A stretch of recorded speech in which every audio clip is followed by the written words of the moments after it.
ایک جنگل میں ایک چڑیا رہتی تھی۔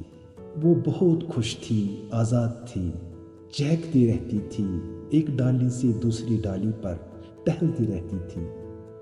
اس نے صرف بہار کا موسم دیکھا تھا، کبھی خزاں نہیں دیکھی تھی۔ وہ تو بس موسم بہار کو ہی جانتی تھی، باقی سب چیزوں سے وہ بے خبر تھی۔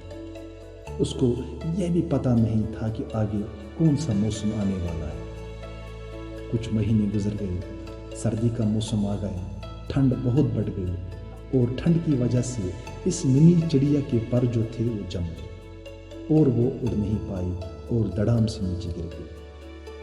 اس نے اب اپنے دل میں پورا یقین کر لیا کہ اب وہ مر جائے گی، اب وہ زندہ نہیں بچے گی۔ اسی دوران وہاں سے ایک گائے چرتی ہوئی وہاں سے گزر گئی۔ گائے نے گوبر کیا اور اتفاق سے یہ گوبر چڑیا پر گر گیا۔ گوبر تازہ اور گرم تھا، تو اس گوبر کی گرمی کی وجہ سے چڑیا کی جان میں جان آ گئی اور اس نے اپنی ہوش سنبھالی۔ اب چڑیا کو بدبو آنے لگی جو اس گوبر کی وجہ سے آ رہی تھی۔ چڑیا نے اب اپنے نصیب کو کوسنا شروع کیا، کہنے لگی کہ میں کس بدبو میں پھنس گئی۔ دوستو، جس گوبر نے اسے گرمی دی، جان دی، اب وہ اس کو برا سمجھنے لگی۔ اب وہ کہنے لگی کہ کوئی میرا ہمدرد، میرا دوست یہاں آئے اور مجھے یہاں سے بچا کر لے جائے۔ اسی دوران اسے اوپر سے گوبر کے خریدنے کی آواز آنے لگی۔ چڑیا بہت خوش ہو گئی، اب سوچنے لگی کہ کوئی آ گیا ہے میرا دوست، میرا ہمدرد، جو مجھے یہاں سے بچا کر لے جائے۔